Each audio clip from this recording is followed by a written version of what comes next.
हमने अभी तक जाना है कि कैसे डाटा काम करता है, कैसे जावा काम करता है, कैसे जावा लैंग्वेज में कोड करते हैं, कैसे जावा की जो स्ट्रक्चर, जो basic structure of Java program वो कैसे लिखा जाता है। इस सारे का सारे चीज़ के बारे में बात किया है।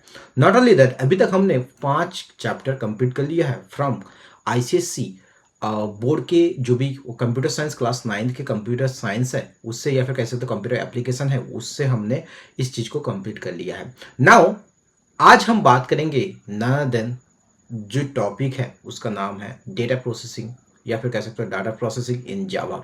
Hi everyone, this is Maroof and आज की वीडियो में अपन बात करेंगे इसी डेटा प्रोसेसिंग इन जावा का everything, each and every point के बारे में डिस्कस करेंगे। पॉइंट डिस्कस करने से पहले या फिर हर एक चैप्टर का एक एक नुक्ता डिस्कशन करने से पहले मैं आपको बताना चाहता हूँ चैप्टर्स के ऑब्जेक्टिव्स। कहने का ये मतलब है कि ये पूरा का पूरा चैप्टर्स अगर आप यहाँ पे पढ़ाई करते हो तो इस चैप्टर से क्या क्या सीखने वाले हो।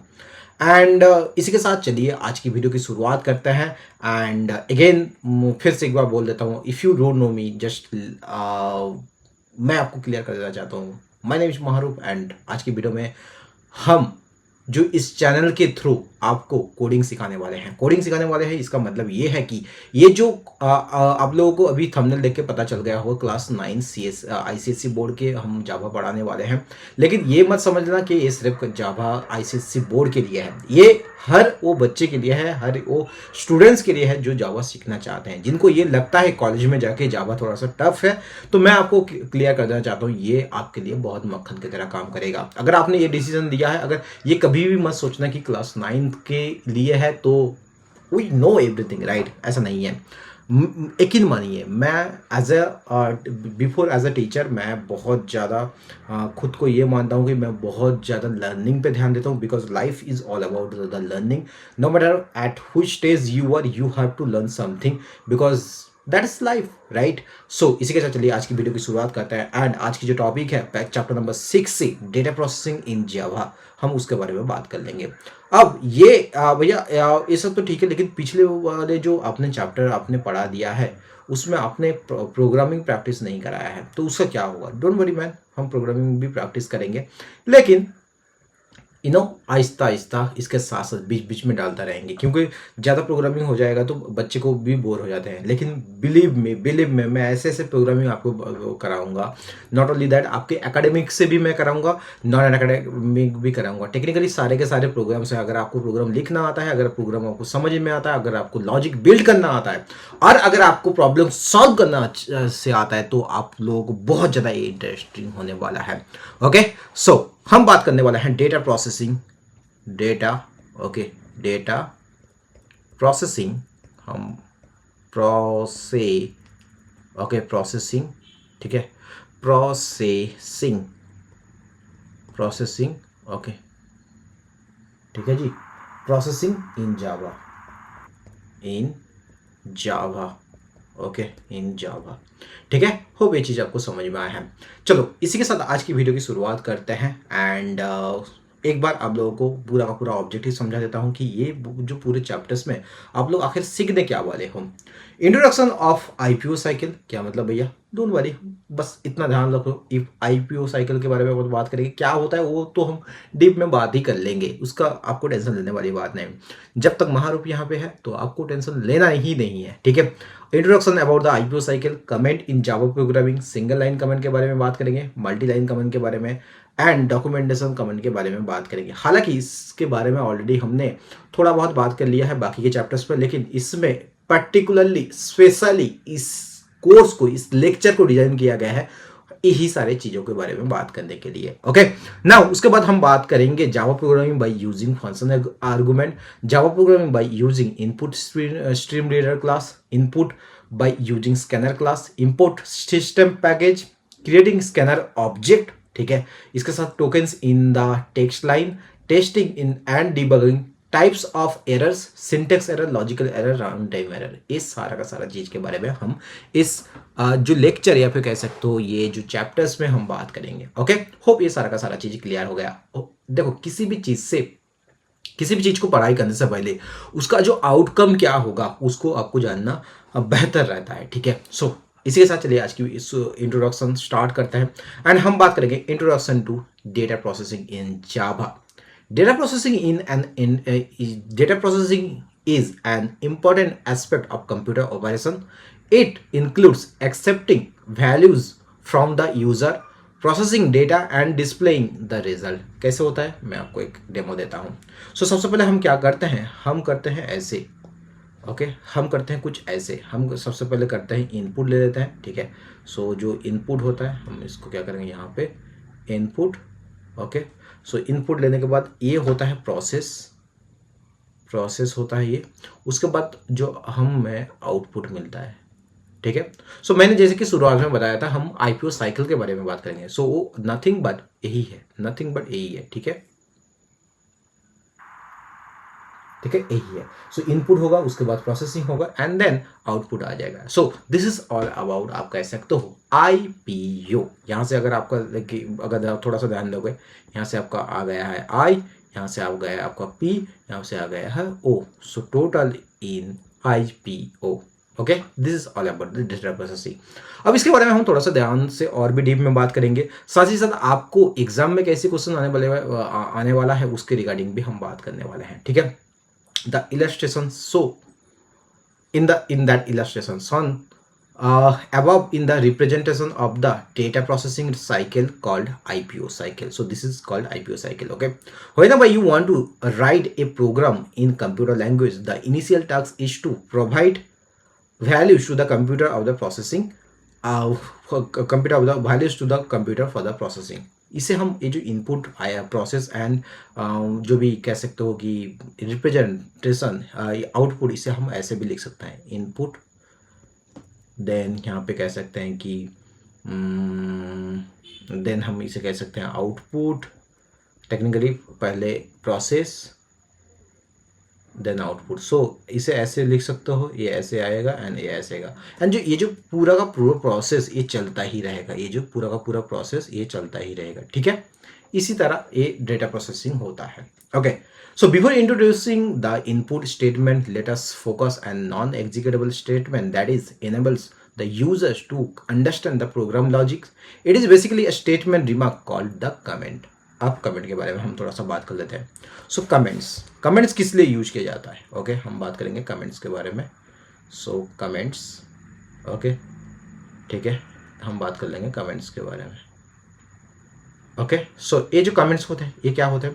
ये जो कमेंट्स होते हैं ये नथिंग बट आपको प्रोग्राम के बारे में थोड़ा सा आइडिया देते हैं, थोड़ा सा प्रोग्राम का डिस्क्रिप्शन देता है.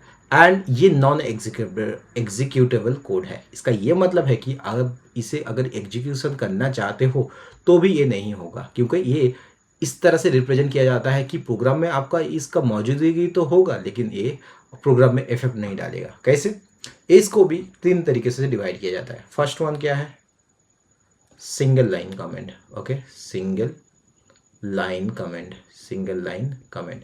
अगर आपका कमेंट जो है वो अगर आप एक ही लाइन में खत्म कर देना चाहते हो तो उसे सिंगल लाइन कमेंट किया जाता है. कैसे, ऐसे लिखा जाता है. तो यहाँ पे आप लोग कमेंट डाल देना. ठीक है, डबल स्लैश देके.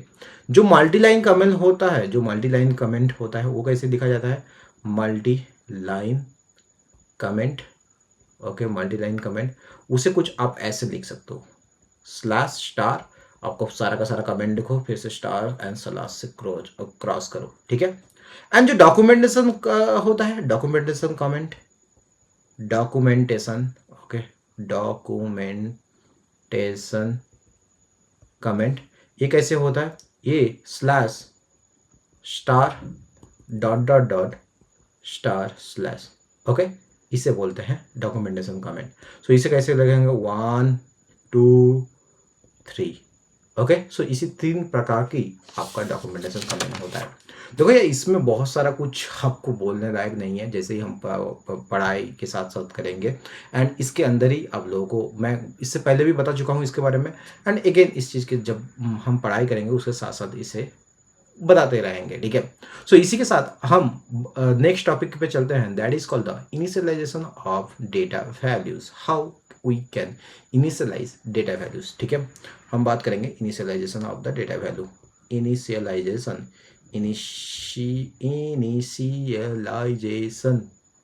Initialisation of data value. Okay, ये क्या होता है? Initialisation of data values in Java program means assigning an individual और कह सकते हो इनिशियल वैल्यू और default value to a variable at the time of the declaration. It ensure that the variable contains a defined value before use. कैसे? मान लो हम int a equal to 10, okay, या फिर हम ऐसे कर सकते हैं int num 1 equal to 10, okay. Similarly आप दूसरा डेटा टाइप भी ले सकते हो। सो ये जो आपने साथ ही साथ आपने ये डेटा टाइप ले लिया है, ठीक है, इसे अपन डेटा टाइप बोलते हैं, सॉरी इसे हम वेरिएबल बोलते हैं, वेरिएबल, ओके। इसे अपन डेटा टाइप बोलते हैं, डेटा टाइप बोलते हैं, ओके। एंड इसे अपन वैल्यूज बोलते हैं, वैल्यू, ओके। इसे अपन बोल सकते हैं initialisation of the data values कैसे होता है उसके बारे में हमने बात किया है, ओके। हम दूसरे तरीके से भी यूज कर सकते हैं, मैं बाद में भी बताऊंगा, लेकिन यहाँ पे भी मैं बताऊंगा क्या करूंगा मैं।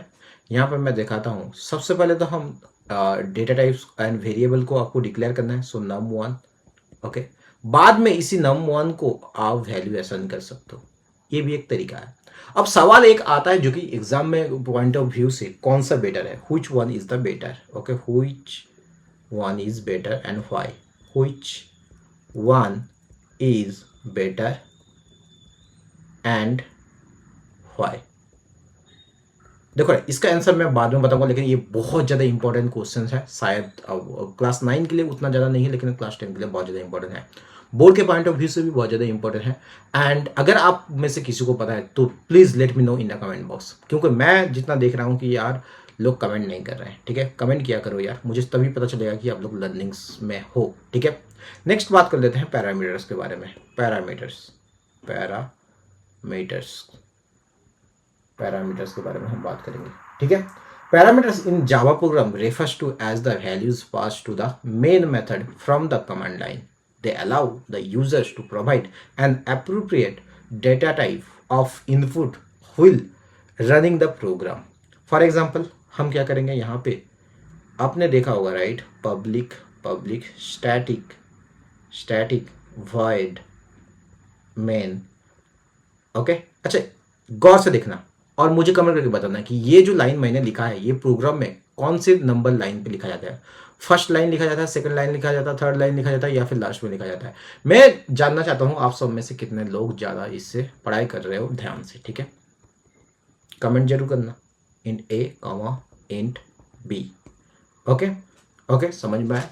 सो इसे ये जो आपने लिखा है, ये जो आपने लिख दिया है, ठीक है ना, इसे अपन पैरामीटर बोलते हैं, ठीक है ना, ठीक है। So with the reference to the above statement, ये जो हमने लिखा है अभी, the users need to input 2 different values, तो 2 डिफरेंट वैल्यूज के लिए हमने ये 2 पैरामीटर दिया है, ठीक है। सो इसी तरह आप पैरामीटर मेंशन कर सकते हो, ठीक है। ऑल्सो क्या करना चाहते हो कि moreover you may also need to use or to assign the default values of the variables in the program as per the need of the provide desired output. The complete program is explained in detail, will be explained in detail in the when we'll do the practice in our code editor, okay, समझ में आया। Now हम बात कर लेते हैं, ये आपको पैरामीटर्स के बारे में हो गया है। अब हम बात करेंगे इनपुट डेटा टाइप्स के बारे में बात करेंगे। इनपुट डेटा टाइप्स के बारे में हम बात करेंगे, TIPES, इनपुट डेटा टाइप्स के बारे में हम बात करेंगे। ये क्या होता है भैया? सो जावा में ये कहा जाता है कि जो इनपुट आप ले सकते हो यूजर से, तो वो आप 4 तरीके से इनपुट ले सकते हो, या फिर कह सकते हो जावा में जो इनपुट लिया जाता है वो 4 तरीके से लिया जाता है। कैसे?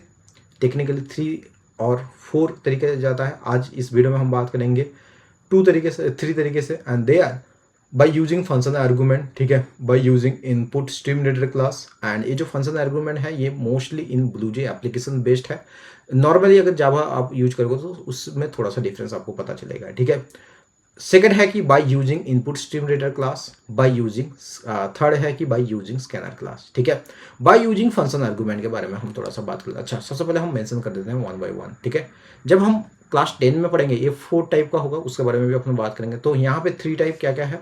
सो बाय यूजिंग हम बात कर लेते हैं, बाय यूजिंग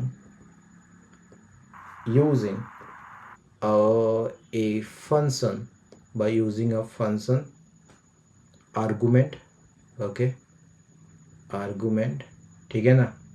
यहाँ पे ब्लू जे सिस्टम के बारे में बात करेंगे। एंड सेकेंड वन हो चुका है आपका bye using input stream reader class, bye using input stream reader class, okay input stream reader class, इसे ISR भी बोलते हैं, ठीक है। Input stream reader class, input stream reader class, okay. इसके बाद कहते हैं by using a scanner class, by using a scanner class, okay scanner class, ठीक है। सो हम वन बाय वन चीज के बारे में बात करेंगे। सबसे पहले बात कर लेते हैं point number 1, by using functional argument. This is one of the method to accept the value from the user at the time of the execution of the program. The variable whose values are to be input must be provided as an argument of the main function. कैसे, उसके बारे में हम बात करेंगे। हम यहाँ पे एग्जांपल लेते हैं। जो यहाँ पे आपने एग्जांपल देखा है ना, यही वाला ही फंक्शन आर्गुमेंट की तरह होता है। कैसे हम बात करेंगे उसका, एक एग्जांपल भी लेंगे एंड वन बाय हर एक का जो प्रोसेस है, हर एक प्रोसेस का एक एग्जांपल लेंगे एंड तभी जाकर आपको ये चीज़ क्लियर हो जाएगा, ठीक है। लेकिन फिलहाल आप ये समझ लो कि ये 3 टाइप्स है। इन द नेक्स्ट लेक्चर हम इसके बारे में जो हर एक के बारे में, हर एक जो one by using functional argument, bye using input stream reader and bye using scanner class, उसके बारे में हम बात करेंगे। ओके, होप ये चीज़ आपको समझ में आया है एंड उम्मीद करता हूँ आप नेक्स्ट लेक्चर के लिए बहुत ज़्यादा एक्साइटेड हो। एंड अगर एक्साइटेड हो तो कमेंट करके बताना। बाकी if you are new in this channel, just make sure that you hit the subscribe button. Also don't forget to like, share the video with your friends, family, colleague, whoever you want to. It is totally based on you and it's your wish. Thank you so much. मिलते किसी और एक नए video में। तब तक bye, सी या, have a good day.